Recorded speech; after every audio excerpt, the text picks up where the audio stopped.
siempre tiene el control. ¿Por qué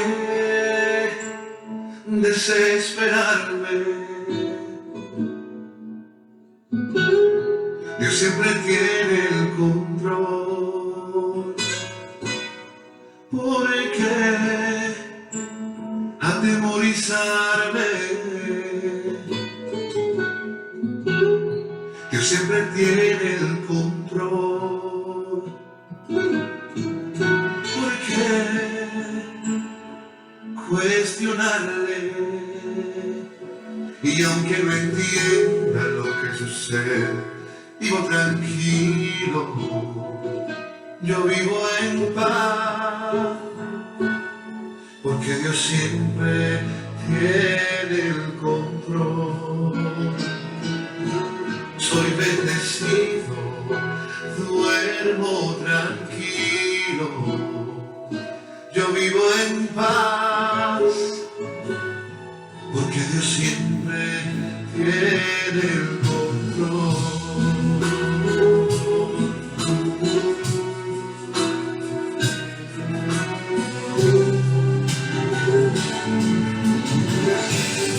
Dios siempre tiene el control. ¿Por qué desesperarme? Dios siempre tiene el control. ¿Por qué atemorizarme? Dios siempre tiene el control. ¿Por qué cuestionarme? Y aunque no entienda lo que sucede, vivo tranquilo, yo vivo en paz, porque Dios siempre tiene el control.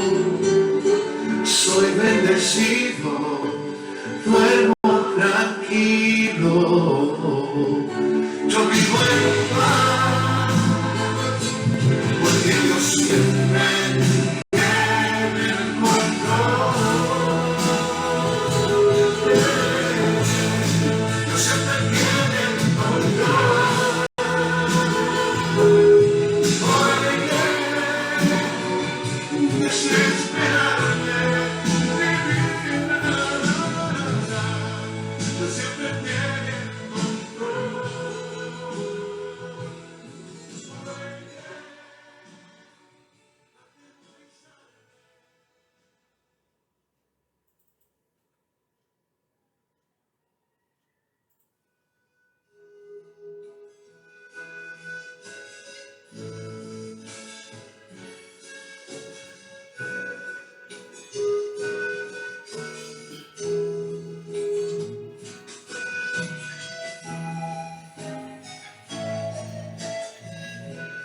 Muy buenos días, que Dios les bendiga.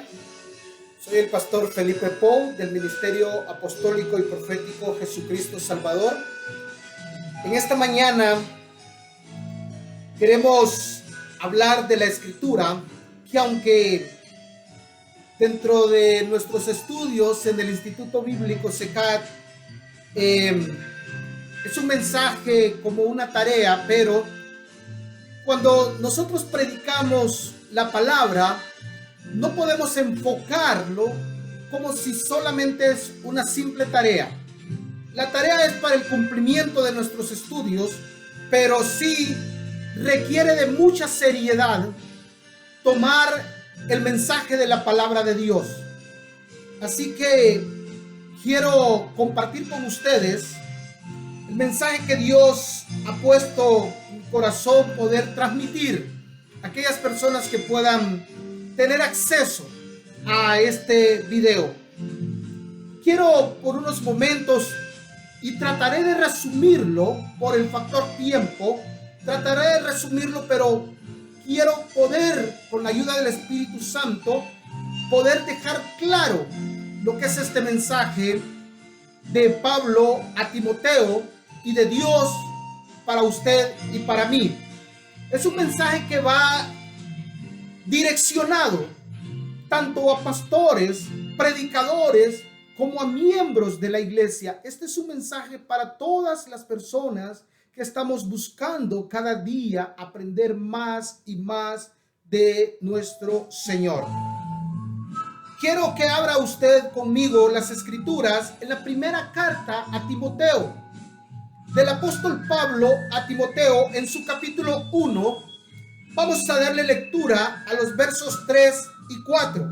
Y queremos leer esta palabra honrando al Padre, honrando al Hijo y honrando al Espíritu Santo.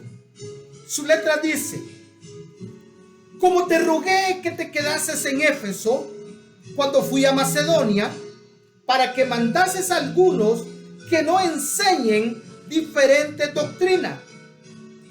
Dice el 4: ni presten atención a fábulas y genealogías interminables que acarrean disputas, más bien que edificación de Dios, que es por fe. Así te encargo ahora. Quise titular el mensaje de esta mañana bajo el tema volviendo a la sana doctrina. Volviendo a la sana doctrina, pastor. O sea, ¿no estamos entonces en la sana doctrina? Vamos a verlo a la luz de la palabra. Primeramente, lo que sucedía en el momento que Pablo decide escribir esta carta a Timoteo. Vea, el problema influyente de este tiempo era las doctrinas. Habían problemas doctrinales. Los nuevos creyentes estaban siendo atacados. Los nuevos creyentes, pero quiero que se enfoque por un momento conmigo. Pastor, ¿quiénes los estaban atacando a los nuevos creyentes? Quizás usted y yo recibimos ataques de personas exteriores, pero la escritura dice que quienes estaban atacando a los nuevos creyentes eran los mismos judaizantes, los mismos judíos incrédulos que trataban de hacer que los nuevos creyentes se volvieran nuevamente al judaísmo. Ahora, ¿quiénes eran los nuevos creyentes? Había dos tipos de nuevos creyentes: los nuevos creyentes judíos y los nuevos creyentes gentiles. Los nuevos creyentes judíos eran aquellos que venían de tiempos atrás practicando y cumpliendo la ley de Moisés. Aquellos que eran el pueblo escogido de Dios y por tiempos habían sido enseñados por sus ancestros, por sus bisabuelos, abuelos, padres, y ellos estaban cumpliendo en enseñar también a sus hijos, a sus nietos, a cumplir con la ley de Moisés. Pero luego vino Cristo y ya sabemos la historia. Y luego Pablo tiene su conversión y comienza Pablo a enseñar la doctrina de Jesús. Ahora, estos nuevos creyentes judíos, aparte de cumplir la ley, escuchan hablar de Jesús y entienden y reconocen que Jesús verdaderamente es el Hijo de Dios y comienzan a creer que Jesús verdaderamente resucitó, y entonces se convierten al Evangelio, creen las buenas nuevas de salvación y se convierten a la nueva doctrina, haciendo a un lado la doctrina de Moisés, las enseñanzas, los estatutos, los mandamientos, la Torá, y creen al llamado del Evangelio, que ya no hay necesidad de cumplir todas aquellas leyes al pie de la letra, sino solamente los 2 mandamientos en los que Jesús encerró toda la ley. Pero vienen los judíos incrédulos, los que no creían en Jesús, y comienzan a atacar a estos judíos. Entonces, si los judíos incrédulos eran los atacantes, déjeme decirle algo: los atacantes no vienen de afuera, están dentro. Aquel hermanito con el que usted se sienta a la par, aquel hermanito con el que usted comparte muchas veces. Estos judíos que estaban siendo atacados quizás eran por aquellos mismos a aquel anciano con barba blanca que le regalaba un café antes de entrar a la sinagoga. Aquel anciano con barba negra que llegaba a su casa y le compartía alimento. Esos mismos que no creyeron en Jesús, que estaban dentro de la sinagoga, eran los que estaban atacándolos. Y le decían: ¿por qué te estás volviendo a esas fábulas, a esas enseñanzas malignas que está enseñando Saulo? Alguien me decía: pastor, pero si ya en este tiempo ya era Pablo, ¿por qué le dice Saulo? Porque ese era el nombre de él. Y lo encontramos en la escritura. Saulo, al que se llamaba Pablo. Como usted le diga, estamos hablando del mismo personaje. Pero regresemos, este fue un comercial. Estos hombres atacando a sus mismos compañeros de milicia. Y en vez de creer también, querían sacarlos de su creencia y volverlos al judaísmo. No le hagas caso a lo que dice Pablo. Ese Pablo es un mentiroso, vos no sabes quién es. Por todo este tiempo nosotros hemos creído a la ley de Moisés. No te salgas de ahí, te vas a perder. Porque no creían que Jesús era el Mesías escogido, el Mesías que había de venir. Pero veamos la otra parte entonces. Los otros creyentes eran gentiles. Los gentiles eran de todas las provincias, de todas las naciones, excepto judíos. Todo aquel que no era judío era un gentil. Pero había una raza especial para los judíos, a las cuales odiaban, que usted y yo lo hemos encontrado, y Jesús mismo enseñó a través de una parábola, y eran los samaritanos. Dentro de los creyentes gentiles habían partos, habían medos, habían prosélitos, habían romanos, habían griegos, habían de diferentes naciones. También habían samaritanos. Pero cuando estos ven de que los judíos están volviéndose a una nueva doctrina, ellos piensan que no es para ellos, pues el Dios de los judíos solamente es para ellos.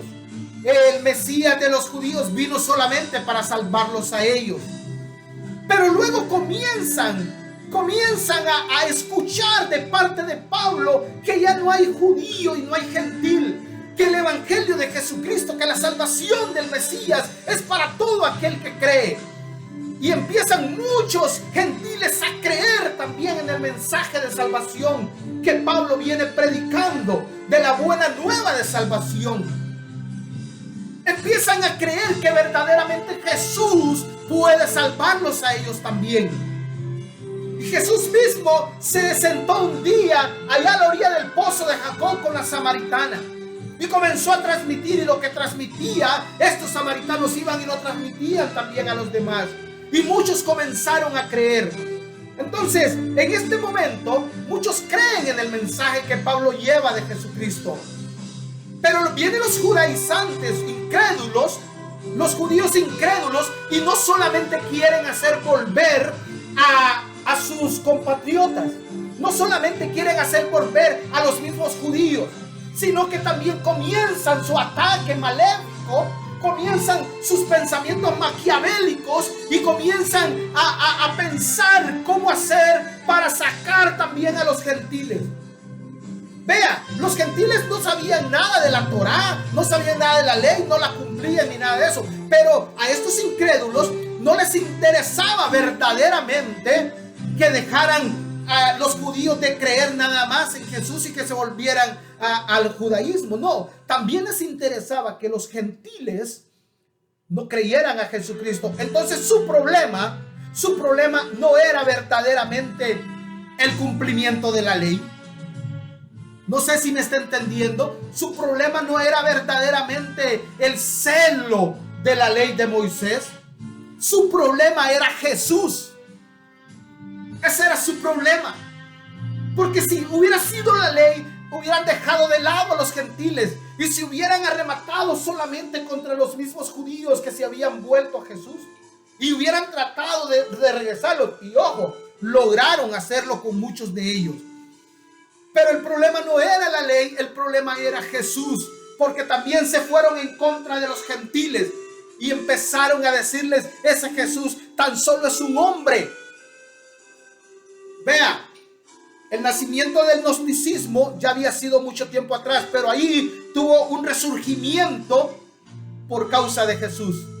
Y comenzaron a enseñar: Jesús solamente es un hombre, no es Dios, no es el Mesías. Un hombre como cualquier otro, come, bebe, sangra. Entonces su problema verdaderamente era Jesús.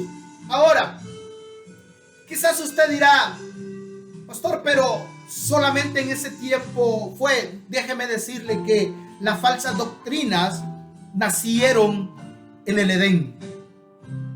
Ahí nacieron. No tiene nada de extraño que en el tiempo de Jesús o mucho tiempo atrás en el Antiguo Testamento estuviesen dándose la falsa enseñanza.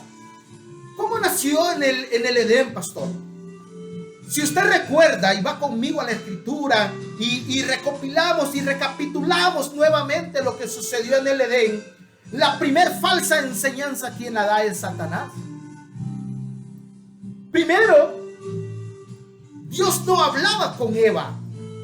Dios hablaba con Adán y Adán transmitía el mensaje a Eva. Pero Satanás no fue con Adán porque entendía que Adán tenía la buena doctrina, tenía la buena enseñanza en su mente y en su corazón, y la había recibido directa del Padre. Entonces Satanás busca a los pupilos. Satanás en este caso busca a la única pupilo que tenía Adán y se va donde Eva. Así que Dios te ha dicho, Dios no le había dicho nada a Eva, que si lo miras o que si le tocas, no, que vamos tergiversando la palabra. Y eso es lo que sucedía en ese tiempo de Pablo. Los incrédulos, los falsos maestros, tergiversaban la palabra. Y si usted quiere saber el precursor de la tergiversación de la palabra, tiene el mismo nombre que el mismo del Edén, Satanás. Lo hizo con Jesús mismo, con el Hijo de Dios en el desierto. Mira, dice la palabra que te puedes aventar de acá, porque escrito está que a sus ángeles va a mandar para que te sostengan y que tu pie no tropiece y que no te pase nada. Tergiversación de la palabra. Es lo que está sucediendo hoy en día también. Estamos tergiversando la palabra, estamos malinterpretando la palabra, le estamos dando sentido humano. Muchas veces Dios habla tan sencillo algo y nosotros extendemos aquello, que encerramos un mundo completo y terminamos dejando más confundida a la gente. Ahora bien, ¿qué es lo que sucede hoy en día? ¿Por qué nosotros nos dejamos engañar? Sencillamente porque no hemos circuncidado a través del Espíritu nuestros oídos y se los prestamos a cualquiera. Y no solamente se los prestamos, hasta ponemos cara de asombro cuando nos están diciendo cosas que nunca habíamos escuchado. Pero se nos olvidó ir a la Escritura para verificar si verdaderamente es palabra de Dios o es palabra de hombre. Usted piensa que solo fue antes. Yo le digo no, también hoy está sucediendo. Hoy en pleno siglo XXI, hoy cuando tenemos muchas herramientas para poder investigar verdaderamente cuál es la buena y perfecta voluntad de Dios, qué es lo que Dios quiere enseñarnos, qué es lo que Dios quiere que nosotros hagamos, cuál es el verdadero camino que Dios quiere que nosotros sigamos. Hoy hay muchas herramientas, pero así como hay herramientas buenas, hay herramientas malas. Por eso es necesario que antes de hacer uso de las herramientas, vayamos primeramente al maestro de maestros para que nos enseñe a usar las herramientas, para que nos enseñe a identificar la buena herramienta de la mala. Un mecánico no va a tomar una llave cualquiera para aflojar un tornillo o para socar un tornillo. Él necesita la llave exacta. El número de esa llave tiene que ver con el número del tornillo que va a usar. Si el tornillo es número 4, no puede usar una llave 3 ni una llave 5, porque la llave 3 no va a entrar y la llave 5 va a quedar floja. Tiene que ser exactamente la misma llave. Asimismo, no podemos nosotros interpretar una escritura con herramientas que queden flojas o que no encajen. Tiene que ser exactamente lo que el Espíritu de Dios está enseñándole a usted y me está enseñando a mí. Hoy en pleno siglo XXI, la problemática continúa. Yo quisiera imaginarme a Pablo en el siglo XXI con aquellos dolores de cabeza, diciéndose a sí mismo: llevo 2000 años lidiando con el mismo problema. ¿Se imagina Pablo en este tiempo? 2000 años ya lidiando con el mismo problema. Falsos maestros, lobos vestidos de oveja, lobos rapaces, dice la Escritura, enseñando al pueblo lo contrario de lo que dice la Escritura, quitándole, oponiéndole, usando matices. Mire, mi hermano, si la Biblia dice blanco, no le busque un matiz. No lo grisee, mucho menos lo oscurezca a negro. Si la Biblia dice blanco, ni a la derecha ni a la izquierda, es blanco. Cuando la Biblia le diga negro, es negro. Si la Biblia le dice entre rojo y verde, pues entonces no lo busque entre azul y amarillo, es entre rojo y verde. ¿Quiere un ejemplo? El Señor le dice a una de las iglesias en Apocalipsis: mira, ve, es mejor que seas blanco o que seas negro, porque a los grises yo los voy a vomitar de mi boca. ¿Ya le vino esa palabra? Sí, mejor ser caliente o ser frío, pero a los tibios el Señor los va a vomitar de su boca. También tiene que ver con aquello de que tú le pongas o le quites a la palabra. No puedes venir y hacer lo que Juan dice en su palabra, que es una prohibición. Todo aquel que le ponga esta palabra, vendrán muchas plagas, y al que le quite le será quitado parte del reino. Hoy en el siglo XXI tenemos el mismo problema con muchos enseñadores, maestros, o que se hacen llamar maestros. El único maestro es Jesús de Nazaret. El único maestro que tenemos nosotros es el Espíritu Santo. Él es el único que puede enseñarnos verdaderamente lo que Él dice en su palabra. Sabe de que dentro de la música hay muchos músicos que siempre le cambian las notas originales del cantautor original. Y a veces se escucha peor o no se escucha bien, ¿verdad? Quizás el autor original, cuando escucha: hey, hombre, ¿y este qué está haciendo? Me arruinó la canción. Y nadie mejor que el propio cantautor conoce su letra y su música, sus matices, sus dribbling, sus falsetes, los vibratos que hizo en cada momento, los silencios que hay. Y nadie puede venirle a decir: no, hombre, es que eso no es así. No, si Él la hizo, es de Él. Entonces, si el Espíritu Santo inspiró toda esta palabra, ¿por qué podemos venir nosotros hoy y decir: no, es que esto no es así? Es que el Espíritu se equivocó. Cuando decimos que el autor se equivocó, estamos diciendo que el Espíritu se equivocó, porque toda la Escritura es inspirada por Dios. El Espíritu Santo tomó a aquellos hombres para inspirar su palabra. y Él sabe que su palabra debe de ser predicada tal como es. Bien, vamos entonces a ver qué pasa con este siglo XXI. Muchos estudios, muchas enseñanzas carecen de estudios profundos. Y nos guiamos solamente por lo que nuestros ojos ven y nuestra propia interpretación. Y decimos, no, esto es así.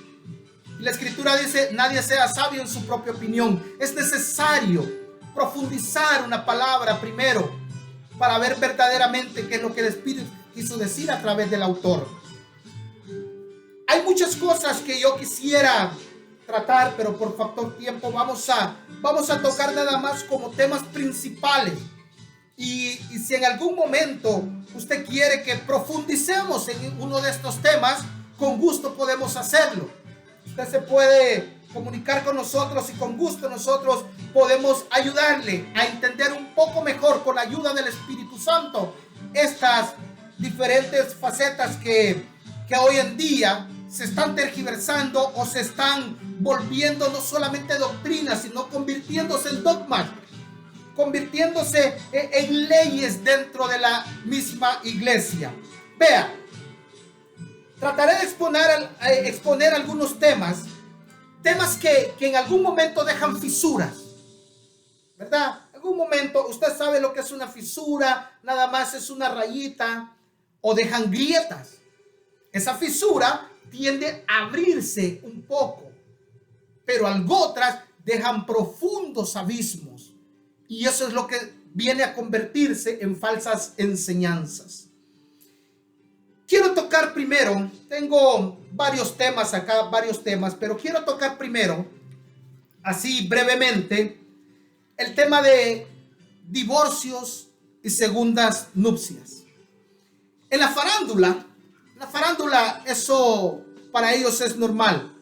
Los grandes artistas de Hollywood, cantantes, aquellos que reciben los mejores premios Grammy, sienten que tienen la facultad, porque tienen esto, de casarse hoy, divorciarse mañana, volverse a casar pasado mañana, divorciarse la próxima semana, etcétera, etcétera, etcétera. Y si me quedo así, voy a parecer un ventilador girando, porque así parece la vida de ellos.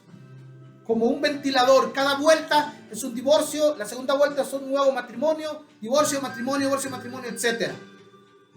Pero si lo traemos a la realidad, a personas como usted y como yo, personas sencillas, personas que vivimos en un apogeo diario, personas luchadoras de diferentes índoles, pero venimos y llegamos al punto del matrimonio. Y no estoy diciendo con esto, porque quiero aclarar, no estoy diciendo con esto que estoy a favor del divorcio, porque estaría entonces en contra de Dios. Pero sí quiero poner mi punto de vista y quiero también tratar de ponerlo a la par de la Escritura. Sabemos y estamos muy, pero muy claros que el Señor Jesús enseñaba que en el tiempo de Moisés era permitido dar carta de divorcio. Pero mire, vámonos a la Escritura, Mateo 5:32. En el tiempo de Moisés era permitido dar carta de divorcio, y aquellas cartas de divorcio se daban por cualquier cosita. Si al hombre no le gustó cómo le planchó la camisa su mujer, ya le daba carta de divorcio. No, vos no servís para planchar. Ya iban de Moisés, mira Moisés, aquí está la carta de divorcio de esta mujer, no sirve para planchar. El otro venía y le decía, mira, me gustan los huevitos a la ranchera, con 3 pizcas de sal en cada huevo. Pero la mujer a una le echó 3 pizcas de sal y al otro huevo le echó 4 pizcas de sal. Y de no, este está muy salado, no servís para cocinar, vamos, divorciámonos. Por cualquier cosita se divorciaban. Entonces Jesús dice en Mateo capítulo 5, verso 32, pero yo os digo que el que repudia a su mujer, a no ser por causa de fornicación, hace que ella adultere. Y el que se casa con la repudiada comete adulterio. Quiero exponer un caso brevemente.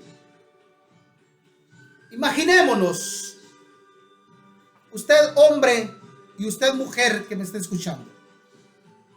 Quiero que imaginémonos esto. Un matrimonio. Se casan enamorados o disque enamorados, pero se casan. Llegan ante las leyes. Porque también quiero dejar claro en esto, en la iglesia no se casa nadie, ¿eh? La gente dice, me casé por la iglesia. No, a la iglesia usted va a presentar lo que ya hizo atrás ante las leyes. Usted va en busca de la bendición de Dios, que Dios bendiga esa unión que se cumplió ante las leyes. Porque si casáramos entonces en la iglesia, entonces usted también tendría que tener un certificado avalado por la ley. Avalado por la ley. Y usted dirá, no, pero es que si es eclesiástico, quien lo tiene que avalar es Dios. Entonces Dios no necesita un papel para avalar la unión que usted hizo. Pero bien, ese es otro tema que en algún momento vamos a tocarlo. Decíamos entonces, se casó este matrimonio, enamorados y todo. Y como hacemos muchos hombres, cualquier parecido es pura coincidencia. Como hacemos muchos hombres que nos ponemos la máscara cuando estamos cortejando a una mujer. Y aquella mujer dice, este es mi príncipe azul. Este es el hombre que Dios me mandó. Y si no cree en Dios, pues este es el que me recetó el médico. Porque están viendo una máscara en aquel hombre. Y dice el hombre, te bajaré el cielo y las estrellas. Y si por ahí quieres un lucero, también te lo bajaré. Y le prometemos a la mujer de todo. Y la mujer se siente realizada y dice, jamás pensé tener tanta suerte. Hoy sí verdaderamente soy feliz. Y va y se casó con aquel individuo. Y van y disfrutan de su luna de miel. Y los casados ya saben todo eso. Y los solteros pues algún día lo van a saber también. Pero lo que quiero llegar es que con el paso del tiempo, sea mucho o sea poco, como la máscara era de azúcar, a través de tanto sol, de tanta agua y de la intemperie, la máscara se fue desvaneciendo y presentó la verdadera cara de este hombre. Y este hombre resulta que le daba duro a la mujer. Aquel hombre que decía, te trataré como el pétalo de una rosa, comenzó a dejarle los ojos rojos como el pétalo de una rosa. Y por si no le gustaban las rosas, le daban el otro para dejárselos morados como las violetas. Y como no le gustaba la manera de caminar, también la agarró a patadas y le fracturó una cadera y la dejó cojeando. Porque ella presentó la verdadera cara que tenía. Y por si fuese poco, aquella mujer que era hermosa, que era esbelta, que tenía las medidas perfectas, después de tener, qué sé yo, no sé cuáles son las medidas perfectas de la mujer, 90, 60, 90, por ahí alguien me va a corregir, pero después terminó siendo 10, 10 y 10, porque quedó así. ¿Por qué? Porque ni siquiera le daba de comer. ¿Y por qué no le daba de comer? Porque tras de que cobraba su dinero se iba con sus amigos a beber, a fumar, a drogarse. Y llegaba a la casa todo borracho, todo sucio. Quizás hasta el día siguiente lleno del vómito que le sirvió de almohada en la cuneta donde se quedó fondeado. Porque prefería irle a dejar el dinero al del estanco que llevárselo a su mujer para que comiera y comenzara a cambiar de vara a árbol. Y todavía cuando se levanta le dice, hazme una sopa de frijoles. ¿Y de dónde crees que te la hagas si no me dejaste dinero? ¿Cómo que no? Y se levanta y le vuelve a dejar morado.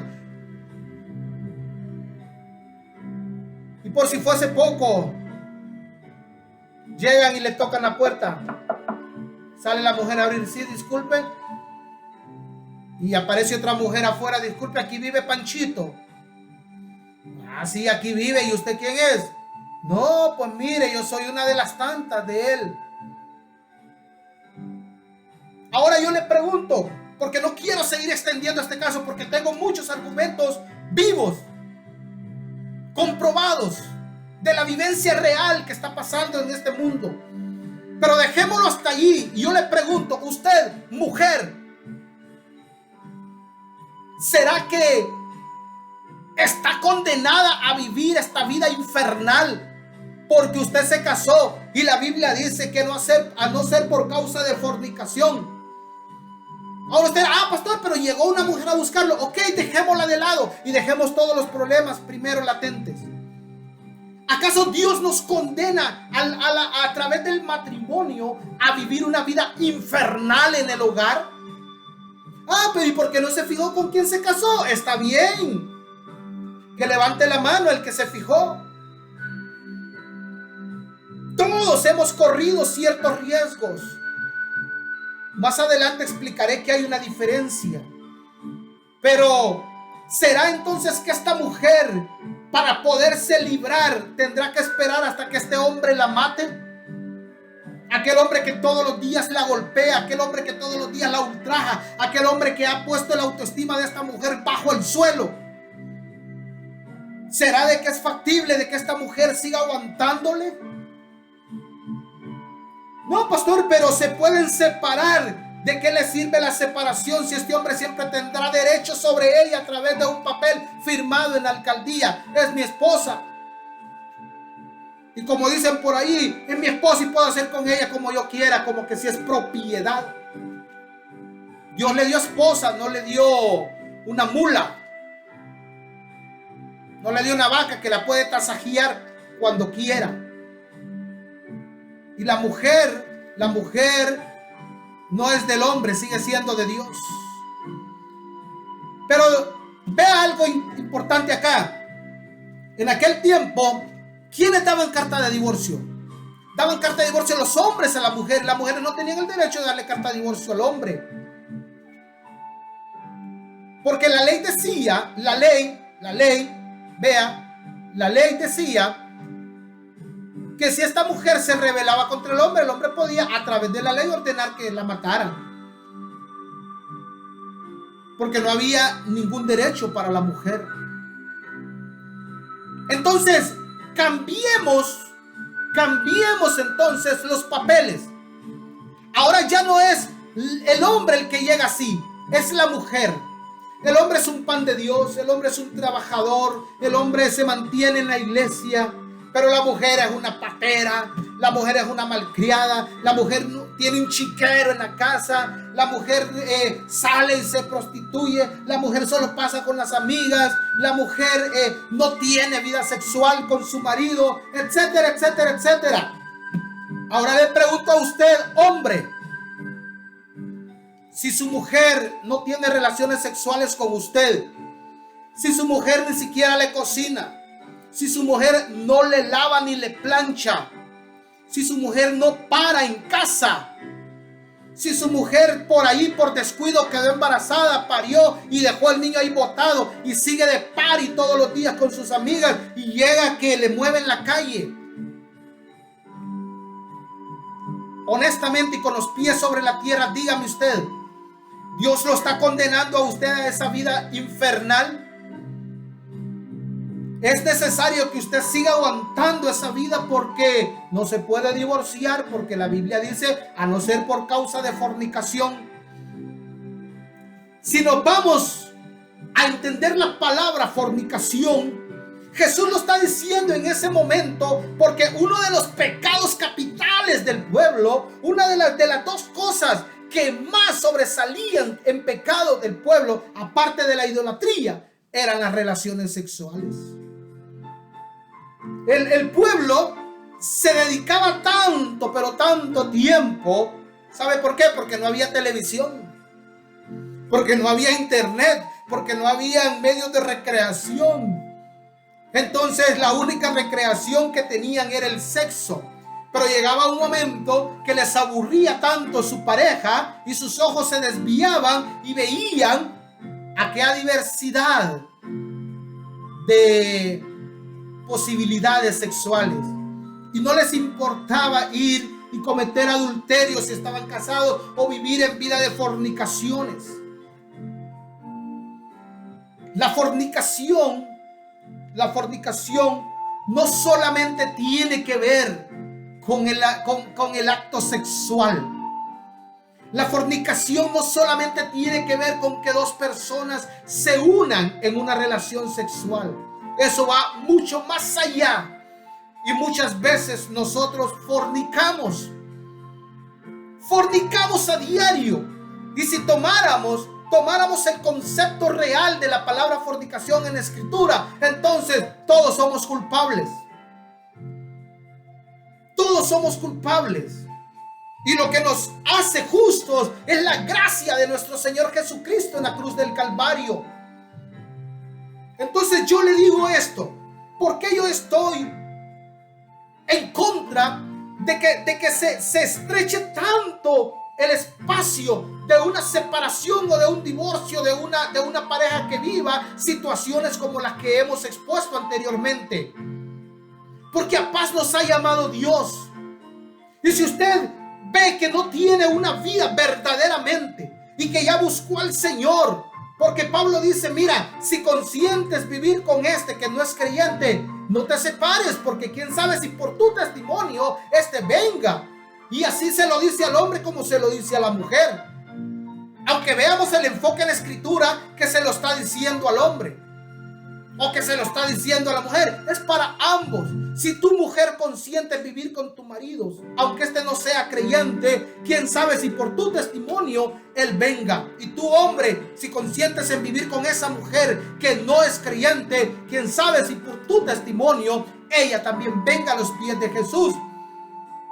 Pero cuidado, si estás viviendo una vida infernal, imagínense que hay parejas en las que uno de ellos practica la hechicería, que tienen sus cultos en el interior de su habitación, tienen sus nichos a espíritus malignos.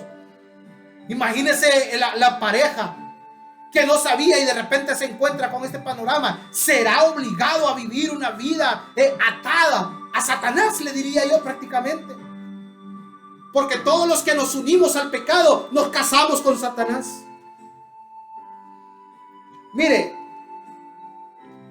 voy a tener que cortar esta parte porque me faltan varios y ya me extendí bastante. Lo que quiero dejar claro en esto es que tenemos la ley de Moisés y tenemos lo que Jesús dijo. Jesús lo dijo en un solo versículo, pero debemos de buscar la ley del espíritu del amor, la ley del espíritu de la misericordia, la ley del espíritu de la bondad. Y luego vienen las segundas nupcias. ¿Qué pasa cuando esta pareja se divorcia? Dice, bueno, el que se divorcie que se quede solo. Le pregunto yo, ¿y qué pasa si esta persona no tiene el don de continencia? ¿Qué pasa si esta persona, la necesidad natural le exige, como a usted y como a mí, una relación sexual? Deshacerse de ese esperma que las glándulas sensitivas del cuerpo crean. Si no se casa, está llamado a vivir en fornicación. Si no se casa, está llamado a vivir en una vida de masturbación. Si no se casa, está llamado a vivir en una vida de creación de concupiscencia, siendo guiado por su misma lascivia, porque no tiene dónde desahogarse. Estoy hablando para los adultos, por eso este video no puede ir para niños y menores. ¿Qué pasa cuando se divorciaron, pero luego se consiguió otra novia? O la muchacha se consiguió otro novio. Y llegan donde el pastor, mire, le presento a mi novio. O viene el otro pastor, mire, le presento a mi novia. Y el pastor, pero vos ya sos divorciado. ¿Y qué pensás hacer? Vea lo que estamos haciendo de antemano. Le estamos diciendo, hey, ¿qué pensás hacer? ¿Te vas a volver a casar? No, estás equivocado. Vos ya sos divorciado.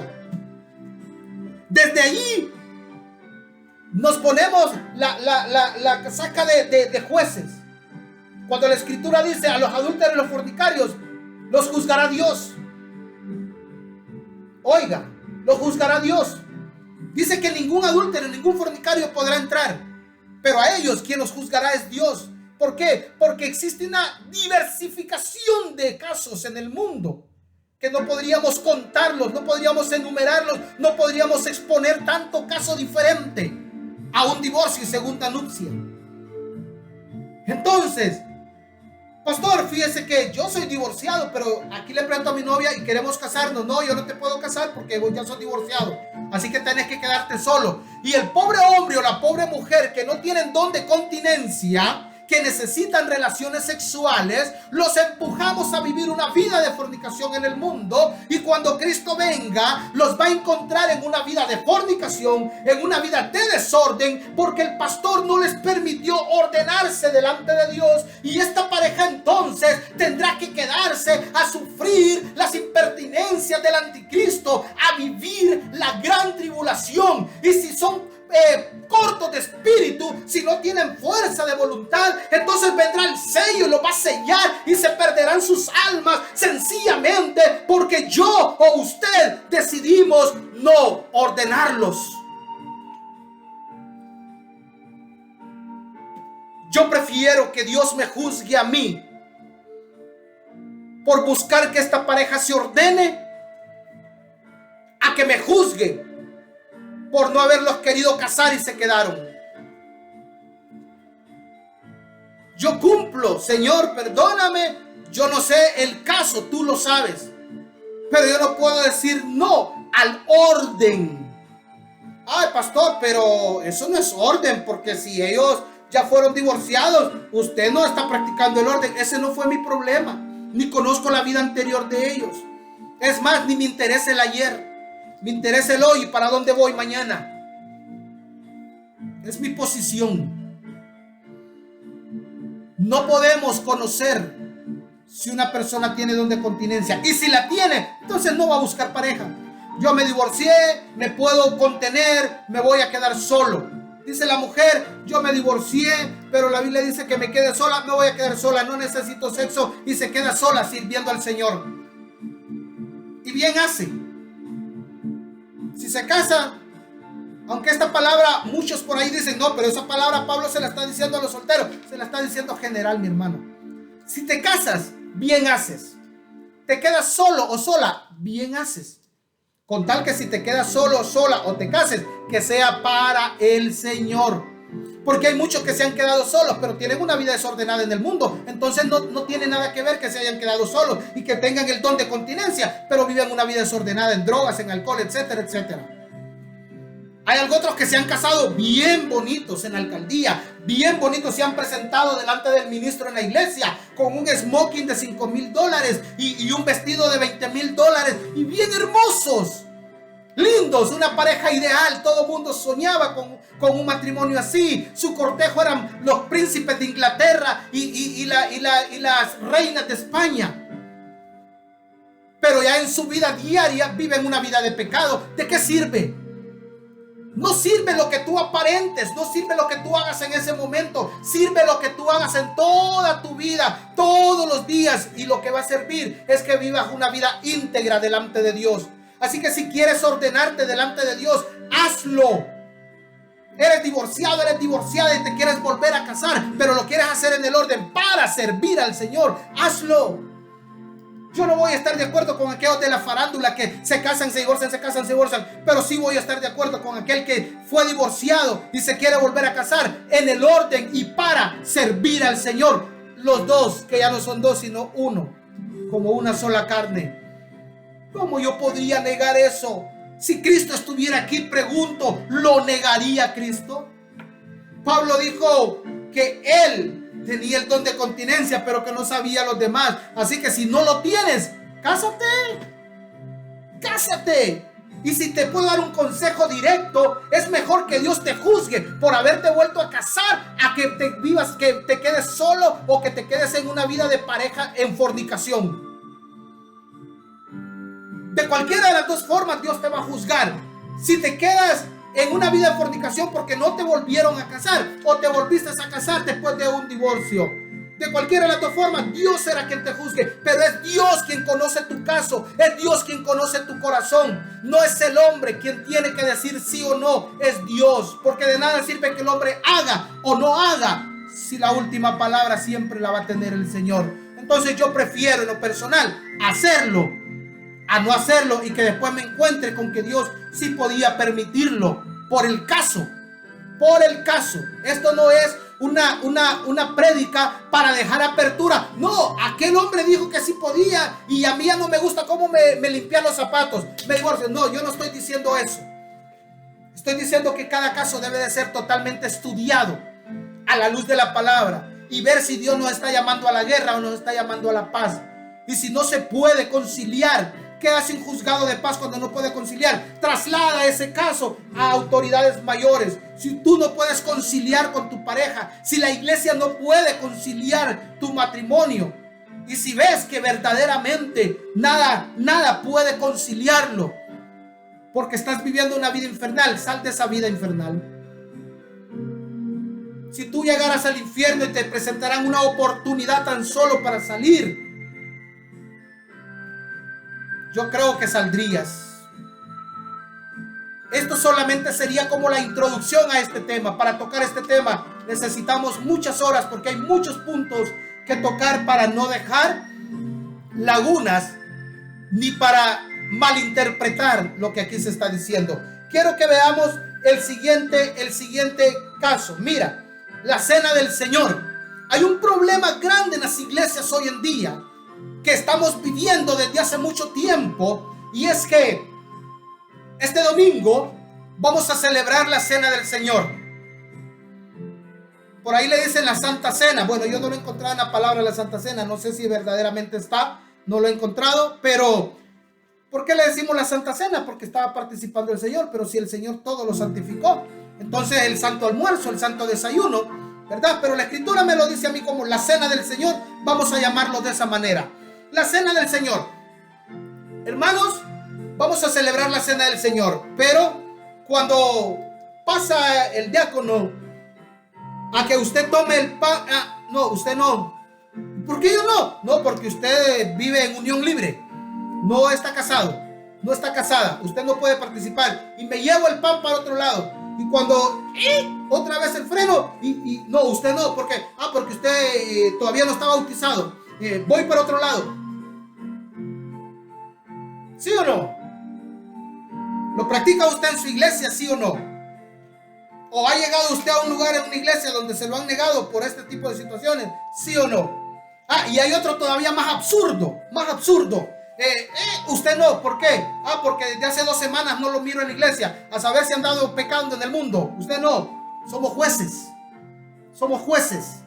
nos convertimos en jueces y nos convertimos en videntes y nos convertimos en omnipresentes porque andábamos en un lugar, pero andábamos también atrás de aquel hermano, aquella hermana que no llegó por 2 semanas y ni siquiera nos dábamos cuenta que estaba hospitalizada. Pero ahí no llegó el chisme, no llegó el chambre a decirnos: pastor, hermano, diácono, fíjese que el hermanito está hospitalizada, hay que ir a visitar, hay que ir a orar por ella, hay que ir a ver qué necesita. No, hasta que llegó. No, usted hace 2 semanas que no está en iglesia, usted no, ha de andar en pecado. Eso es absurdo y nadie me lo ha contado, lo he vivido. He sido testigo de ello, he conocido congregaciones donde eso se sigue practicando hasta el día de hoy. ¿Sabe? Me dan risa las acciones, pero también al mismo tiempo me da dolor en mi corazón el ver que estemos haciendo este tipo de cosas. Vámonos a la Escritura entonces. Primero, traigamos el panorama de la cena del Señor. El día en que Jesús dijo: vamos a celebrar la Pascua, y se reunió con sus discípulos, y en la mesa teníamos a 12 personas y Jesús. Enumeremos unos cuantos de estos. Quiero enumerarle 4 personas. Mire, yo creo que aquí tengo un apuntito ya. 4 personas.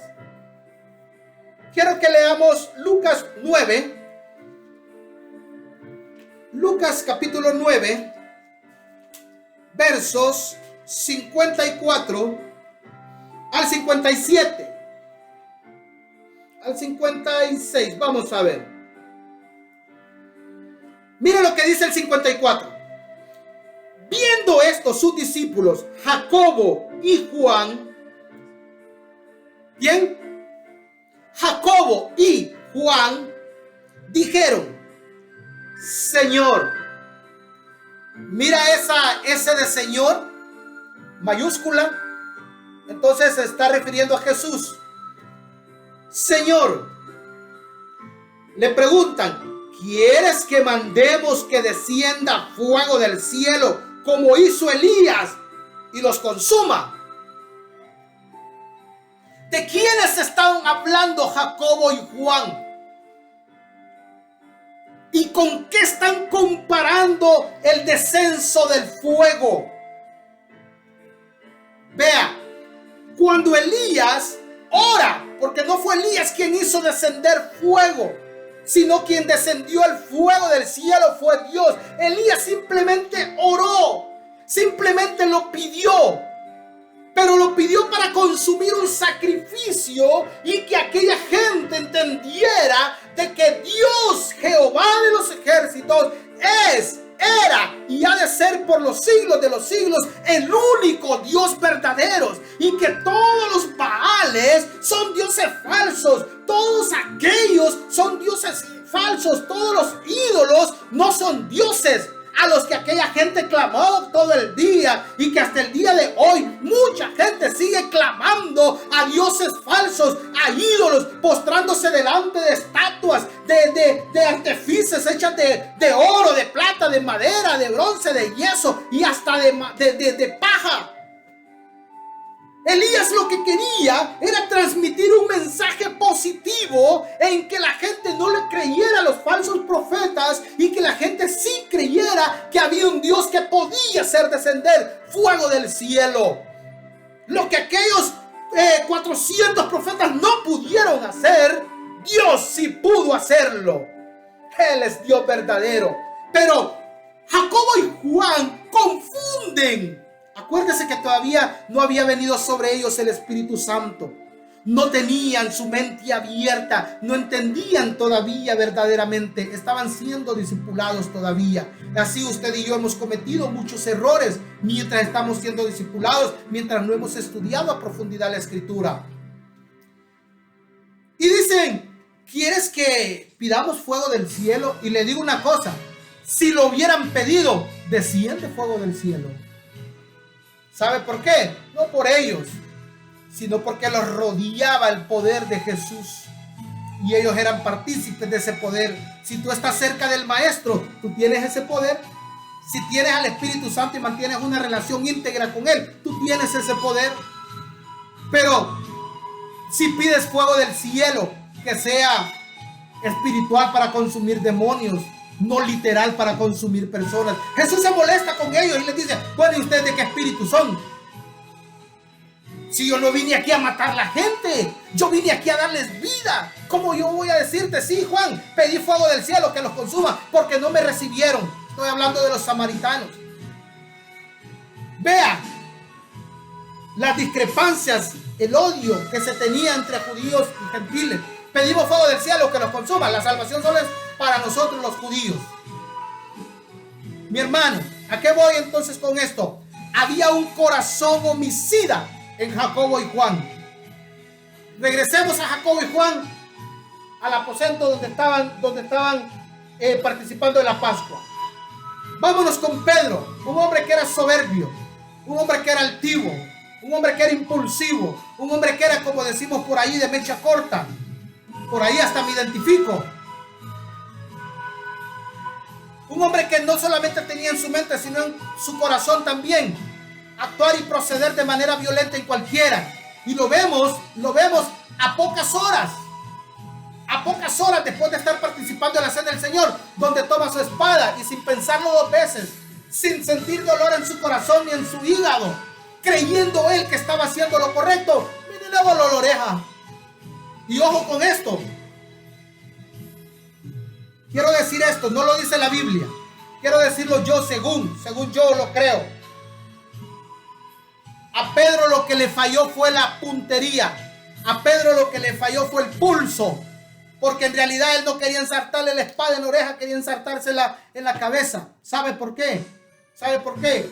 Porque Pedro no era un tirador profesional, no era un soldado diestro con la espada para decir que había practicado muchas veces y donde ponía el ojo ponía el espadazo, para decir que le haya volado exactamente la oreja. Óigame, se necesita mucha precisión para poder hacer eso en un momento en el que tiene que ser rápido, porque aquel hombre podía moverse o defenderse. Entonces, lo que yo creo es que Pedro quería matarlo, quería encaramarle la espada en la cabeza. Pero lo que le voló fue la oreja. El mismo Señor no permitió el asesinato de Malco en ese momento. Pero vemos entonces el corazón de Pedro. Ojo, vemos el corazón que tenía Pedro. Y Pedro estaba sentado a la cena, en la mesa para la cena del Señor. Vámonos al otro caso, que no es más extremo, hermano. Hay quienes dicen, no, pero lo que hizo Judas, no. Pecado es pecado. Sea pequeño, sea grande, ningún pecado o pecador podrá entrar al reino de los cielos. Judas, dice la escritura que era ladrón. Dice Juan, dice que era ladrón, porque sustraía, dice, de la bolsa. Recordemos que Judas era el tesorero de los 12, ¿verdad? A él se le había confiado la bolsa del dinero. Y el hombre era un poco avaro por ahí, o quién sabe cuántas deudas tenía, o los placeres que vivía y necesitaba dinero. Entonces siempre pasaba sustrayendo dinero de la bolsa. Y la Biblia lo dice clarito, sin tapujos: ladrón. Era ladrón. Tenemos a un ladrón en la mesa. Pero más que ladrón, había un corazón traidor. Y ojo con esto: no iba a traicionar a Jesús, ya lo había traicionado. Porque episodios atrás, días atrás, los principales andaban buscando ocasión de cómo hacer caer a Jesús. Y andaban viendo quién podía entregárselos. Y Judas, pasando un día por la plaza, escucha: hey, ¿cómo podemos hacer? ¿Quién nos podrá entregar a Jesús? Nadie le dijo: Judas, vení Judas, te queremos proponer algo. No, nadie se lo dijo, mi hermano, mi hermana, nadie se lo dijo. Judas fue de metido. Óiganme, he escuchado por ahí, estoy parafraseando, mi hermano. Por favor, quiero que usted me entienda. Ponerle un poquito de pimienta y sal a la historia para que usted pueda remontarse a ese momento. Y llega Judas. Óigame, he escuchado por ahí que ustedes andan buscando alguien que les entregue al tal Jesús que anda por ahí. Sí, hombre, Judas, ¿vos conoces a alguien? No, hombre, yo se los puedo entregar. Pero ¿de cuánto estamos hablando? ¿Le parece coincidencia lo que pasa hoy? No, es lo mismo, mi hermano. ¿De cuánto estamos hablando? No, pues mira, Judas, te podemos dar 20 monedas de plata. No, hombre. Mira, este es un monumento el que te voy a entregar. No te estoy entregando a Pedro, no te estoy entregando a Juan, no te estoy entregando a Jacob, te estoy entregando un monumento. Así que, ¿de cuánto estamos hablando? Vaya pues, 25. Vaya, mira, dame 30 y cerramos el trato. Sonríase, hermano. Sonríe un poco. Dame 30 y cerramos el trato. Viene uno y le dice: ¿qué decís vos? No, hombre, que solo hay 25. No, no te preocupes, yo te doy los otros 5. Vaya, ahí están los 30. Vaya. Cheque, Judas, aquí está, mira, 30. Bueno, mira, ve, vamos a hacer así, ¿ok? A tal hora, él siempre va a este lugar. Andate con todos los soldados, pero sí, andate bien armadito, va, porque ahí van a haber 11 más con él. ¿Y cómo vamos a saber quién es, Judas? Porque ahí todos se parecen en la noche. Acordate de aquel dicho que dice que en la noche todos los gatos son pardos. No, mira, ve, al que yo bese, ese es. ¿Oíste? Ah, cheque, Judas. Eso ya había pasado. Y dice la escritura que desde ese momento, mi hermano, escucha esto, por favor. Desde ese momento, Satanás entró en Judas. O sea, dice 1 Corintios 3:16, y lo recalca en 6:19, que usted es templo y morada del Espíritu Santo. Cuando usted recibió a Jesús, usted se convirtió en la morada del Espíritu Santo. Pero en ese momento Judas se convierte en la morada, en el templo y la morada de Satanás. Y quien anda en Judas es Satanás. Quien gobierna Judas es Satanás. Y luego llega el momento de participar de la cena del Señor. Y le pregunto yo, ¿estaba Judas entre los 12 o no? Claro que sí, estaba. Ahora voy al punto principal de la cena del Señor. Cuando estaba en la cena del Señor, Jesús levanta el pan, da gracias, lo parte y dice: esto representa mi cuerpo, el cual es entregado por ustedes. Y lo reparte y todos comen del pan. Y luego agarra la copa de vino y dice: esto representa mi sangre, la cual es derramada por todos ustedes. Y la reparte y todos participan de la copa. Ahora yo le pregunto, y a este punto es donde yo quería ir: ¿de quién era la representación del cuerpo y la sangre? ¿Era de Judas, de Pedro, de Juan, o era de Jesús? ¿De quién? De Jesús, ok. Entonces, se lo quiero hacer con esta ilustración, no se me vaya a desenfocar. Si usted tiene un carro y usted se lo regaló a Pedrito, podrá venir Juancito y decirle: ¿por qué le regalaste el carro a Pedrito? Lo primero que usted va a decir: el carro es mío y se lo doy a quien yo quiera. ¿O no? ¿Sí o no? Si a usted le costó, usted lo compró, nadie le ayudó. No es donado, no es regalado, no, usted lo compró, es suyo.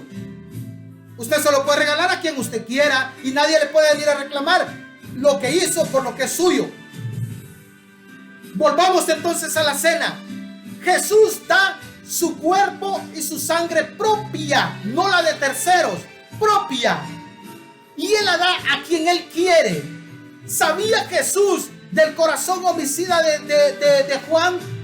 Sí sabía. ¿Sabía Jesús de la soberbia y del corazón homicida de Pedro? Sí sabía. ¿Sabía Jesús del corazón del ladrón y traidor de Judas? Sí sabía. ¿Sabía Jesús que Satanás estaba en Judas? Sí sabía. Entonces explíqueme, mi hermano, mi hermana, ¿por qué entonces Jesús los hizo partícipes de su cuerpo y de su sangre, aún sabiendo que Judas ya lo había traicionado, aún sabiendo que estaba escrito de que aquel hombre estaba perdido, que para aquel hombre no había salvación?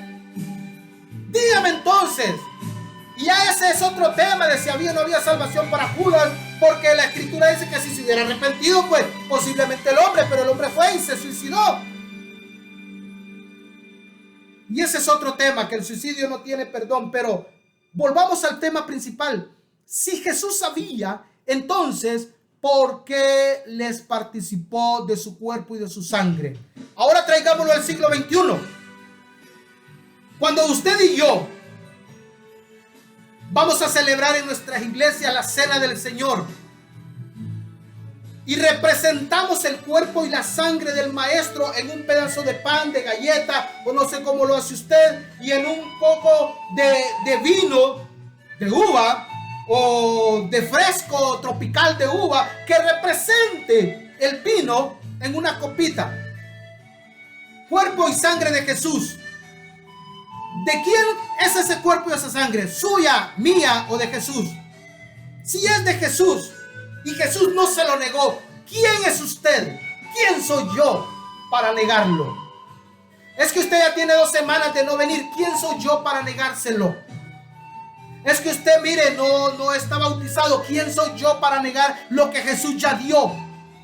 Es que mire, usted vive en una vida de unión libre. ¿Quién soy yo para decirle que no puede participar del cuerpo y la sangre de Jesús? Porque esa es mi doctrina, porque esas son mis ordenanzas, porque esos son los estatutos de mi ministerio.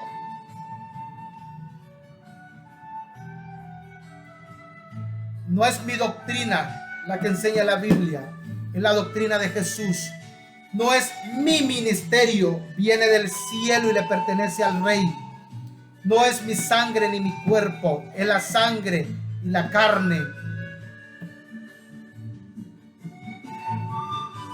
sacrificada en aquella cruz por usted y por mí. ¿Por qué vamos a negar lo que Jesús ya dio? Y este tema podríamos tocarlo muy amplio, porque hay algunos que se agarran de lo que dice Pablo. Y el que tome esta copa y coma de este pan de manera,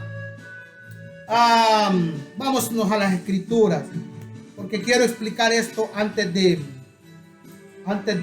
pasar al siguiente punto.